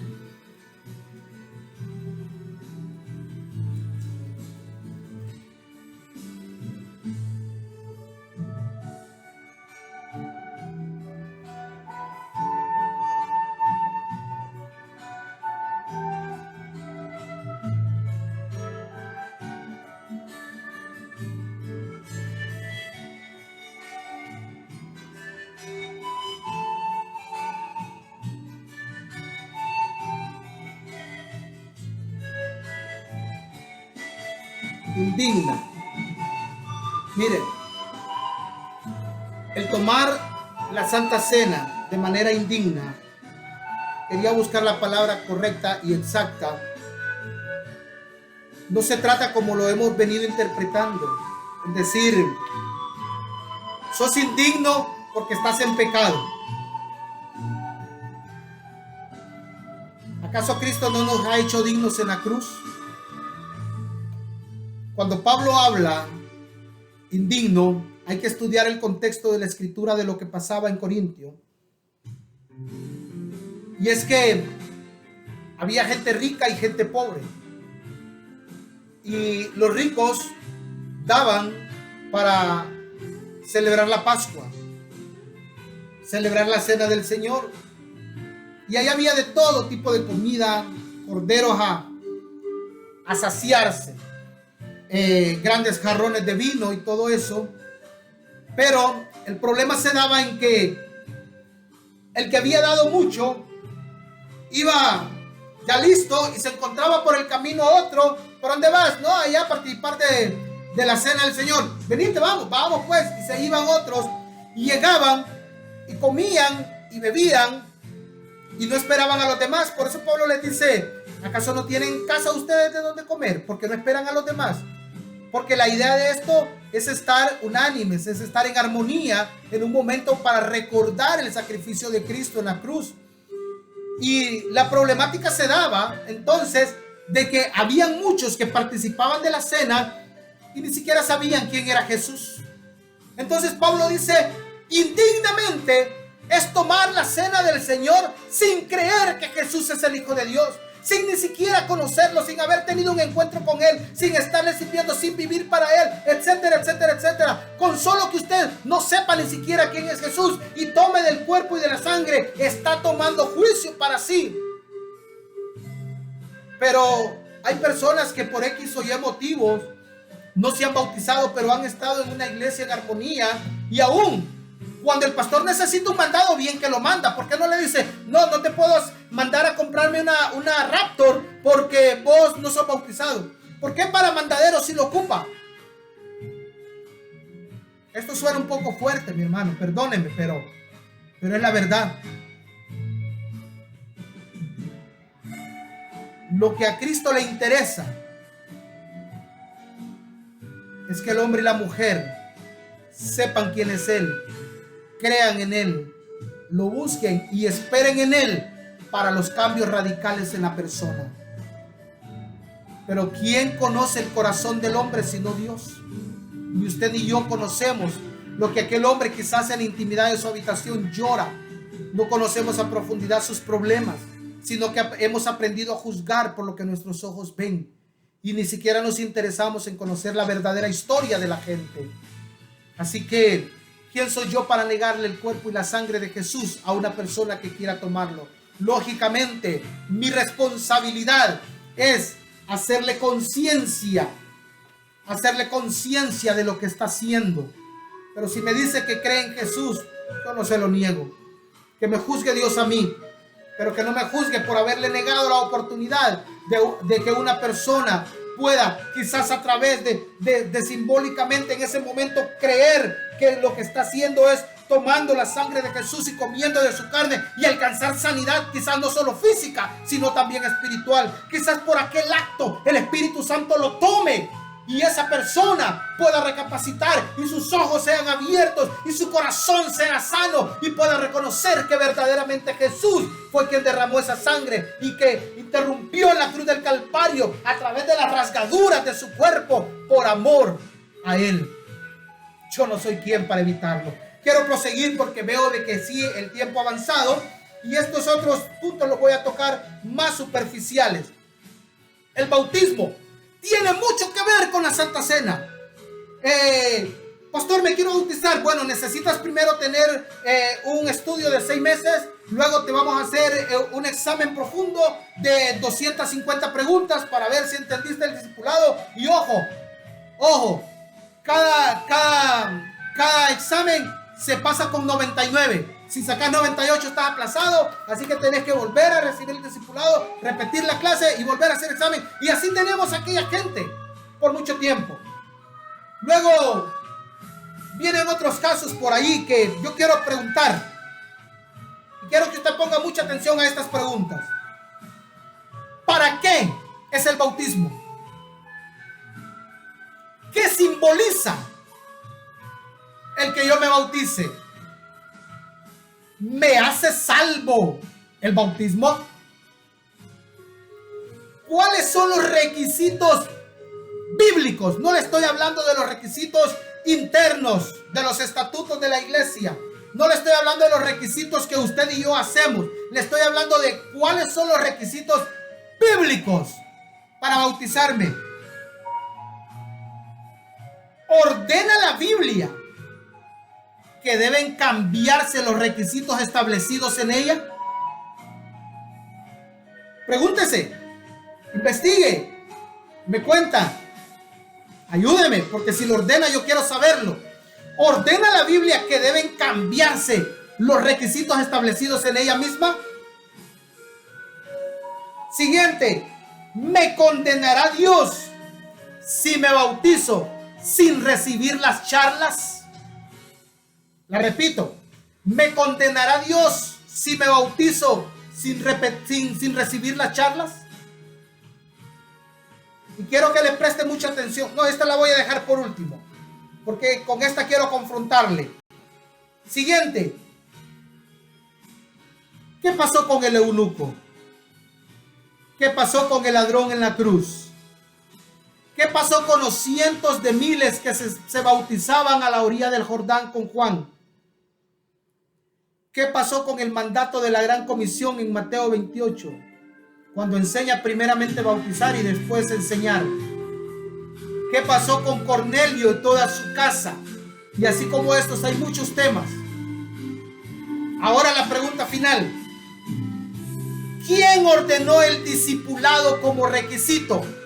¿Dios o los hombres? ¿Se acuerda usted de cuando a Jesús le hicieron esta pregunta? Y Jesús le respondió: ¿quién mandó a Juan a bautizar? ¿Dios o los hombres? Y aquellos principales no pudieron responderle porque hablaron entre sí. Si decimos que los hombres, nos vamos a meter a este problema. Y si decimos que Dios, nos vamos a meter a este otro gran problema. Pero yo le pregunto entonces, ¿quién ordenó el discipulado? ¿Cómo? No digo que no se debe discipular, no quiero que se malinterprete. No estoy diciendo que no se debe de discipular. Es una ordenanza que tenemos. Pero la pregunta continúa con un subjetivo. ¿Quién ordenó el discipulado como requisito para bautizar? ¿Dios o los hombres? Se lo dejo para que usted lo medite. Hasta ahí quiero tratar con la cuestión del bautismo. Y si usted quiere saber verdaderamente cuál es el requisito único para bautizarse, es el mismo requisito para recibir la cena del Señor. Creer que Jesucristo es el Hijo de Dios, que vino en carne a esta tierra, que sufrió y murió en una cruz por sus pecados y los míos, que al tercer día resucitó con poder y gloria, y que hoy está sentado a la diestra de Dios Padre, y que no hay otro por el cual podamos llegar al Padre, sino solamente a través de Jesucristo. Es el único requisito bíblico que usted necesita para bautizarse, que usted necesita para recibir la cena del Señor. Lo demás, deje que el Espíritu actúe en su vida personal, deje que el Espíritu cambie sus actitudes, cambie su carácter, cambie su forma de ser, que lo haga abandonar el pecado en el que está sumergido, pecados que muchas veces nos tienen tan atados que por nuestra propia fuerza no podemos ser libres, que por nuestra propia fuerza no podemos salir avantes, que necesitamos su ayuda, pero para ello necesitamos primero creer que Jesús es el Señor. Es el único requisito que yo he encontrado. Ahora sigo con el siguiente punto. Ya solo me faltan 2 y terminamos. Pactos. Más rápido que esto. Toda la historia. ¿Quién pacta con quién? En toda la historia, Dios pacta con el hombre, no el hombre con Dios. Pero hoy las falsas enseñanzas, los falsos maestros están enseñando que vengas y pactes por tu milagro. Vamos a ver, los que van a pactar con $1,000 a mi derecha y los que van a pactar con $500 a mi izquierda. Hoy le ponemos precio a la misericordia de Dios. Hoy le ponemos precio a los milagros sobrenaturales de Dios como si fuésemos dueños de ellos. Va a llegar un momento, y no me extrañaría si ya está, en el que cuando tú llegues al templo donde llegas a adorar al Señor, lo primero que te encuentres antes de llegar a la entrada, una casetilla. ¿Te acuerdas cuando ibas a las ferias? O a los circos, donde había una casetilla de la venta de boletos, o al cine, al teatro, donde primero tienes que comprar un boleto para poder entrar. Vas a llegar a la iglesia y va a haber una casetilla donde dice taquilla de milagros. Y tú vas a llegar y, bueno, fíjese que quiero un boleto para el milagro de sanidad de cáncer. ¿Y dónde tiene el cáncer? Lo tengo en el estómago. Ok, te vale $5,000. Ay, fíjese que solo ando 2,500. No, no hay problema. Este es tu boleto. Ten, 2,500. Solo se te va a sanar la mitad del estómago, porque solo tienes para la mitad del pacto. Está sucediendo, está sucediendo. Te están vendiendo los milagros de Dios. Ahora yo quisiera saber verdaderamente cuál es el pacto que Dios tiene con estas personas que les ha permitido vender sus milagros. Porque hasta donde yo conozco y lo que la Escritura me dice es que Jesús hizo tantos milagros que Juan mismo dice que si se escribieran todos los que hizo o todas las cosas que hizo, no cabrían, usando una hipérbole, no cabrían los libros en el mundo. Pero hasta el día de hoy no he encontrado donde Jesús dijo: me debes tanto por regresarte la vista. Mujer, me debes tanto porque evité que estos te mataran a pedradas por haberte encontrado en adulterio. ¡Ey, tú! ¡Ey, sí, tú! El que estabas en el pozo de Bethesda, me debes tanto porque estuviste 38 años allí y no te podías aventar al agua cuando el ángel, al pozo cuando el ángel bajaba y revolvía las aguas. Me debes tanto porque yo te lo hice en un momento. ¡Ey, ustedes 4! Me acuerdo de ustedes, sí, me acuerdo de ustedes. Ustedes bajaron a un hombre por el techo, rompiendo el techo. Me deben por el milagro y me deben por el techo porque me tocó pagárselo a aquellas personas. ¿Cuánto me van a pagar? ¿Se imagina usted Jesús cobrando sus milagros? ¿Se imagina usted, Saqueo, de lo que tenés, dame algo ahí porque yo cambié tu corazón? Hey, Jairo, vos estás súper endeudado conmigo. Me debes tanto porque volví a resucitar tu hija. Ya estaba muerta, en verdad, pero yo la levanté. Vaya. ¿Dónde está esa parte en la Escritura que yo no la he encontrado? Cuando yo la encuentre lo comienzo a hacer porque voy a decir es bíblico. Pero si tú estás en una congregación donde te están diciendo que pactes con el Señor, te están mintiendo. Escapa por tu vida, huye, sal corriendo de ahí porque te vas a morir. Una locomotora, si va mala, con desperfectos y se descarrila, se va al abismo. pero los vagones no se salvan porque van atados a la locomotora, también se van al abismo. Si el que te está enseñando que debes de pactar con Dios por tu milagro o por milagros de terceros, déjame decirte, te está mintiendo y es un falso maestro de los que habla la Escritura.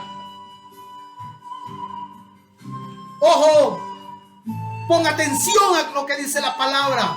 No te dejes engañar por fábulas. No te dejes engañar por falsas enseñanzas que están enseñando. No te dejes engañar por aquellas cosas que te dicen el aquí y ahora. Por aquellas cosas que te dicen, usted es hijo del rey y está llamado a tener mucho, pero para tener tiene que traerme primero. Pacte con el Señor. Deme su casa, deme su carro, deme su cuenta y Dios se lo va a multiplicar. Mentiras, mentiras. Te está mintiendo. No es cierto. Al menos yo no creo eso porque no lo he encontrado en la Escritura.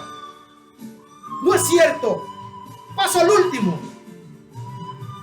Este es un tema muy delicado de que por mucho tiempo se ha venido tratando de entender y cada quien tiene sus puntos de vista de acuerdo a conveniencias o de acuerdo a acciones que hizo y que está haciendo o que está practicando o qué sé yo. Pero el caso de las pastoras, yo sé que aquí me voy a meter a serios problemas, pero no me importa porque la Escritura dice que bienaventurado soy cuando por su causa sea vituperado. Ahora, si yo me meto en chismes, ahí sí, y tengo problemas, Dios no va a salir por mí. Pero esto es lo que yo creo. Y esto solo lo voy a hablar superficial porque ya se nos fue más de una hora. En el tiempo antiguo, en toda la historia de la antigüedad, voy a hablar de 3 fases. La antigüedad, Dios comienza a tratar con quien estableció como cabeza. Y establece como cabeza al hombre. ¿Por qué? Porque el hombre fue creado primero y no la mujer. Entonces Dios comienza a tratar desde el Edén con Adán. Y toda cláusula, por decirlo así, toda ordenanza, toda enseñanza, todo tratado, toda plática, Dios la hacía con el hombre. Luego el hombre lo transmitía a la mujer. Y la mujer nunca dijo, no, Adán, no me digas nada, yo quiero ir donde Dios y que me lo diga porque yo no te creo a vos sos, no, voy donde, no. Aquella mujer sumisa y entendida de que el hombre había sido primero y que era cabeza sobre ella, entonces ponía atención a Adán. Aunque todavía no habían en ese momento resabios de que, esta es mi cabeza, tengo que obedecerla, no. Sino que eso comienza después del pecado, después de la desobediencia, cuando Dios ordena de que tu deseo será sobre tu marido y ahí comienza todo el sinnúmero de ordenanzas. A través de la historia en todo el Antiguo Testamento venimos viendo que todos los tratados de Dios son como el hombre. Dios establece patriarcas, no matriarcas. Ojo, voy a hablar un poco fuerte porque es necesario. Dios no estableció el matriarcado, estableció el patriarcado. Y seguimos hablando hasta el día de hoy en nuestras enseñanzas, los patriarcas. Nunca he escuchado una enseñanza que diga las matriarcas, porque la Biblia no lo está avalando en la antigüedad. Luego pasa y llega Noé y no le dice, mujer de Noé, escoge a tu marido, a tus 3 hijos. No, le dice al marido, Noé, apartad tu esposa, tus hijos y las mujeres de tus hijos, que a través de ustedes yo voy a volver a multiplicar todo lo de la tierra. Y el que se presentaba delante de Dios para ordenar sacrificio delante del Señor no era la mujer porque no le era permitido, era el hombre. Ok, ya voy a llegar al punto de la actualidad. Llegamos al tiempo de Jesús. En el tiempo de Jesús entendemos que ya no hay, por la gracia de Dios, por el sacrificio de Cristo, por toda la humanidad en el que entra el hombre y la mujer, ya no hay hombre ni mujer en base a la salvación. Pero Cristo no está quitando la autoridad del hombre, no está bajando de nivel al hombre en contra de la autoridad que la mujer debe tener sobre el hombre. Por la salvación nos está viendo totalmente iguales, hombre, mujer, judíos y gentiles, a un mismo nivel, porque todos somos humanos. Pero Jesús recalca en muchas ocasiones los escritos del salmista, y uno de los escritos del salmista hablan de que la unción, vamos a verlo acá, me gusta siempre escudriñarlo juntamente con las escrituras.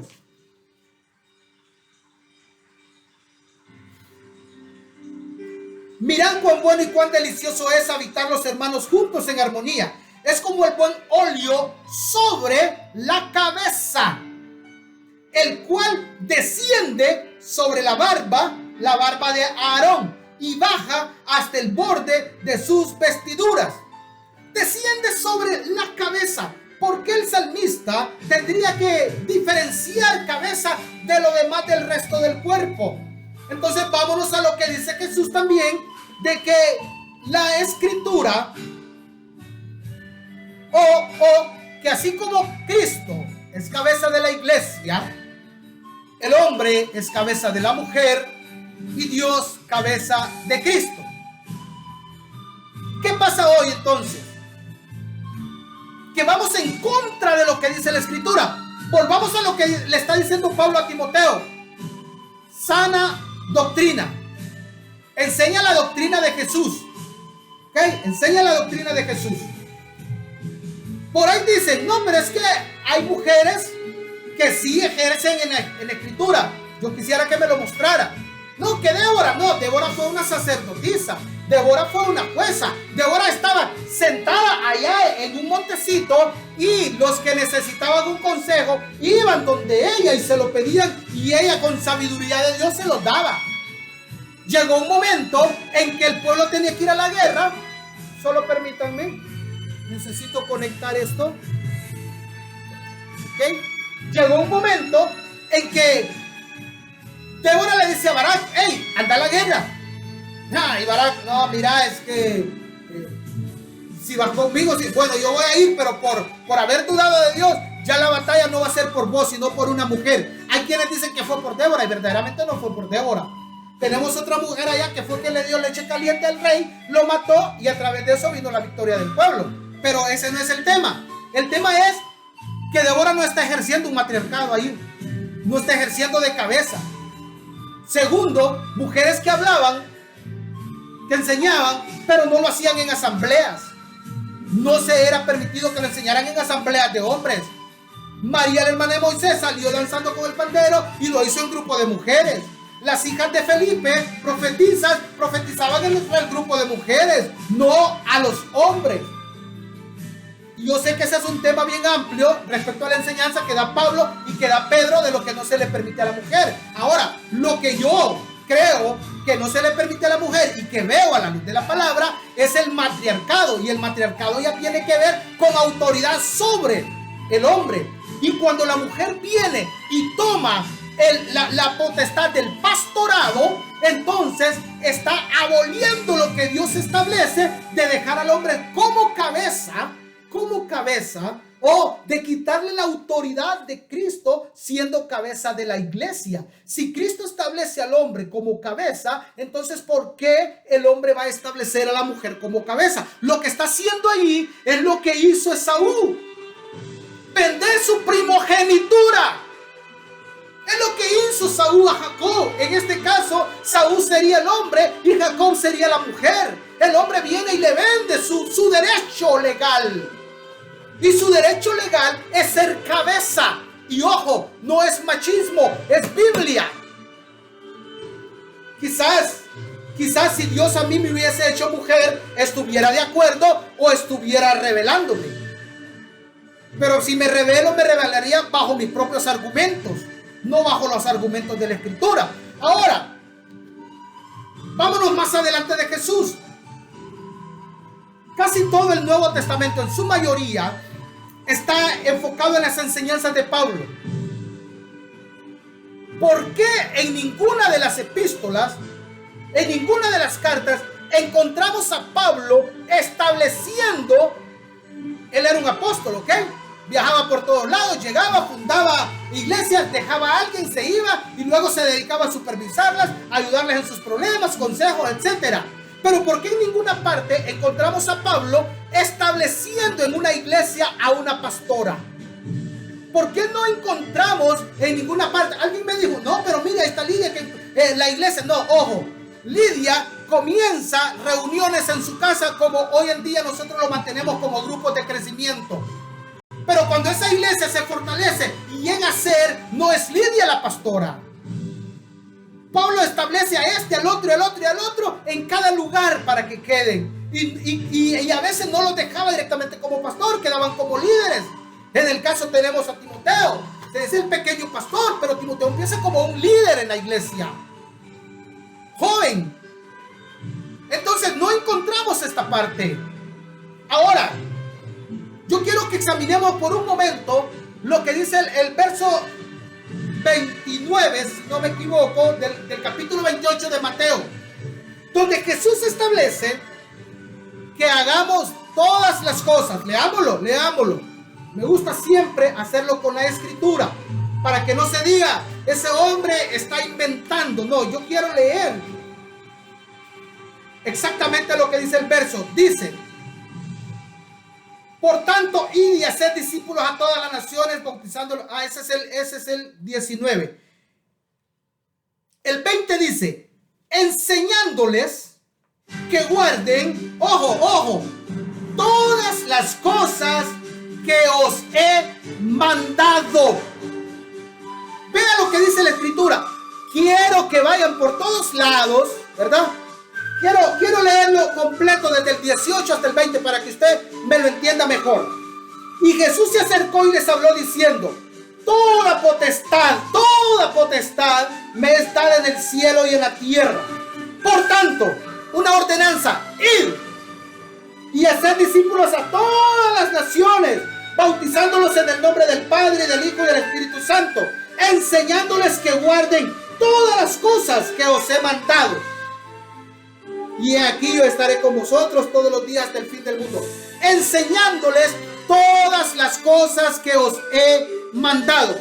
Entonces respondámonos: ¿por qué Pablo, Pedro, Juan y los demás apóstoles no enseñan que una mujer puede ser pastora? ¿Sabe por qué? Porque Jesús no lo enseñó. Jesús no les dijo: vayan y enseñen a las mujeres a ser pastoras. No, la escritura dice: vayan y enseñen a las mujeres a ser castas, a ser buenas esposas, a que instruyan a las jóvenes, etcétera, etcétera, etcétera.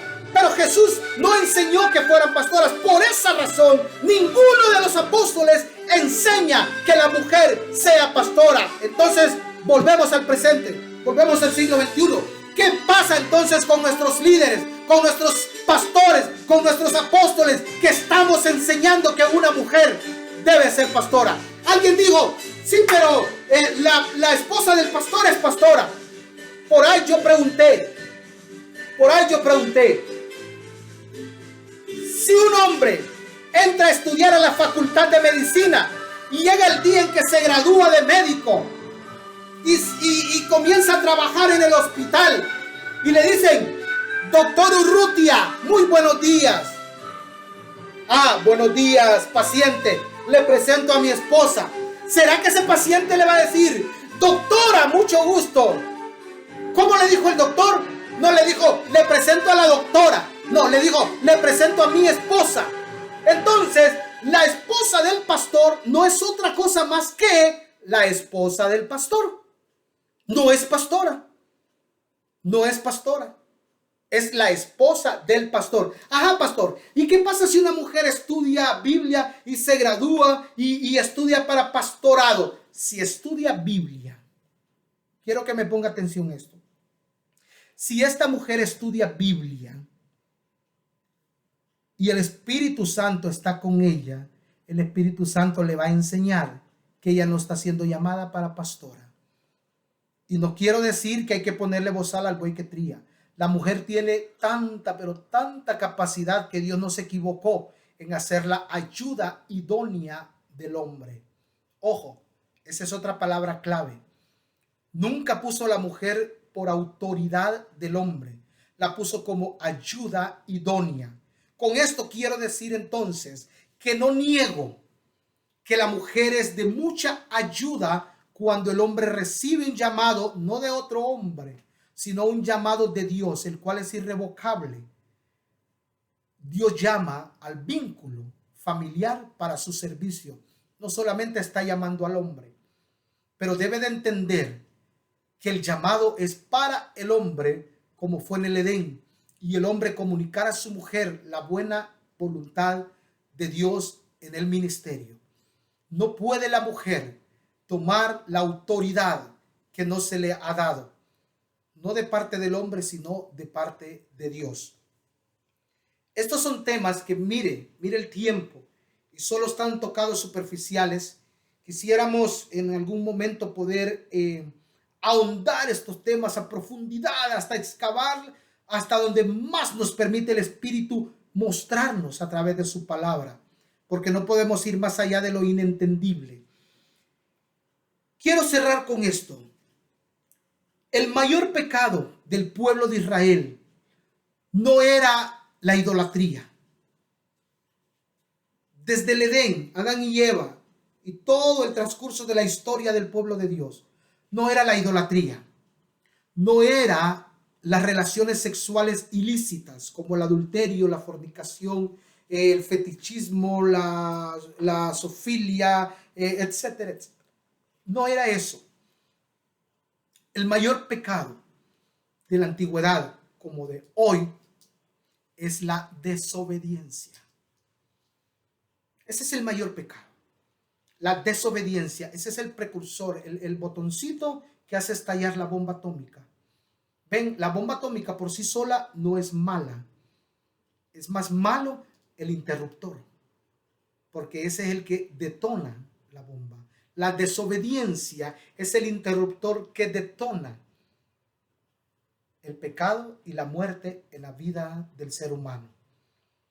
Si Jesús no nos manda a enseñar algo, tenemos que ser obedientes. No enseñemos lo que la Biblia no nos manda a enseñar. Pablo instó a Timoteo, mire, a obedecer no su doctrina. Pablo no le dijo, Timoteo, obedece mi doctrina. ¿Sí? ¿Qué le parece si para finalizar volvemos a leer exactamente lo que Pablo le está diciendo a Timoteo en su primera carta, en el verso 3 y 4? Le dice: como te rogué que te quedases en Éfeso cuando fui a Macedonia, para que mandases a algunos que no enseñen diferente doctrina, o sea, ya tiene establecido una doctrina, ni presten atención a fábulas y genealogías interminables que acarrean disputas, más bien que edificación de Dios, que es por fe. Así te encargo ahora, que es por fe. La doctrina que Pablo enseñaba no era su doctrina propia, era la doctrina que había aprendido de Jesús. Los apóstoles no enseñaban su doctrina propia, y por ahí dicen: el que venga con otra doctrina sea anatema. Significa maldito. No caigamos en la maldición de estar enseñando falsas doctrinas. Ahora, dirá usted, pastor, pero este mensaje está enfocado a los predicadores. No, también a usted que escucha. También a usted que toma un asiento para poner atención a la palabra. ¿Qué quiere decir esto? El consejo para usted es: no preste sus oídos a falsas enseñanzas. No dé un amén a lo que usted no ha comprobado con la escritura, porque eso es lo que sucede hoy en las iglesias. ¿Cuántos creen que Cristo vive? Amén. ¿Cuántos irán para el cielo? Amén. ¿Y cuántos para el infierno? Amén, dice otro grupo por allá. Porque damos el así es al relajo. Y cuando estamos leyendo un texto y el predicador lo tergiversa, ¿cuántos dicen amén? Amén. Yo no sé ni qué dije, por qué dije amén, pero yo dije amén, pero en realidad lo que estaba haciendo era whatsappeando, facebookeando, qué sé yo. No demos un amén al relajo. Y mire, hay una forma de poder enseñarle al predicador cuando no estamos de acuerdo con algo. Pero eso solo es para los entendidos. Cuando él está diciendo algo, leyendo algo, ¿y cuántos dicen amén? Y si usted no está de acuerdo, no diga amén. Y cuando no escuche ningún amén, ya se fueron. ¿Cuántos dicen amén? Y si nadie dice amén, el predicador tiene que entender entonces que no están de acuerdo con lo que él está diciendo. Entonces él va a tener que reflexionar en su palabra. Ya sé por qué ustedes no dicen amén. Tienen razón. Esto no es así. Esto es así, así, así. ¿Cuántos dicen amén? Amén. Hubo un cambio en la palabra. Pero eso solo lo podemos hacer cuando hay una relación con el Espíritu Santo, porque es Él quien nos redarguye. Es Él quien nos enseña. Es Él quien nos instruye. Es Él quien nos hace saber lo que es correcto y lo que no es correcto. Si usted no tiene relación con el Espíritu Santo, muy difícil va a ser, más que difícil, imposible, de que usted pueda percibirse de lo que está siendo enseñado de manera correcta o no.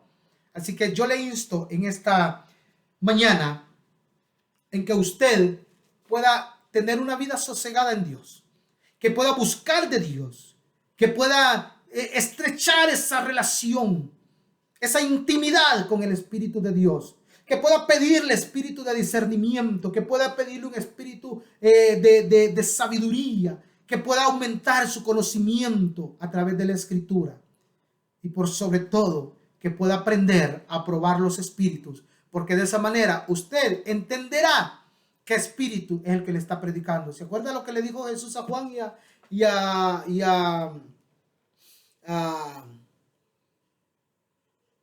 bueno, ¿de qué espíritu son ustedes? O sea, se lo dijo fuerte. Se lo dijo fuerte, fuerte, fuerte, fuerte. ¿De qué espíritu son ustedes? Pedimos fuego del cielo. Y a Jacobo, mire cómo, enfocado en otra cosa. Jacobo y Juan, pedimos fuego del cielo. ¿De qué espíritu son ustedes? ¿Cómo Jesús podía ver los espíritus? Porque su relación con el Espíritu Santo ya la conocemos. Acordémonos que estaba en una unión hipostática. Aún siendo Dios, era también 100% hombre. Pero el Espíritu Santo estaba con él. Porque le ayudó a mantener su integridad durante toda su vida en la tierra como ser humano.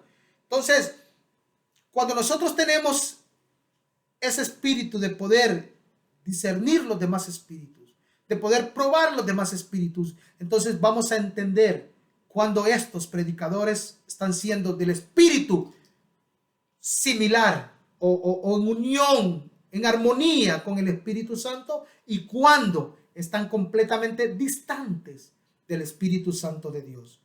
Yo dejo este lugar para que usted pueda meditar ahí donde está usted en esta palabra y pueda comenzar, si no lo ha hecho, a escudriñar las Escrituras para que no se deje engañar por falsas doctrinas, por falsos maestros, y que pueda estar preparado, listo para el sonido de la final trompeta, y que no lo vaya a tomar por sorpresa. Yo creía que esto era así, pero ahora que me quedé me doy cuenta que no era así. Es mejor jugar a balón adelantado, un paso adelante de las falsas doctrinas. Que Dios les bendiga a todos.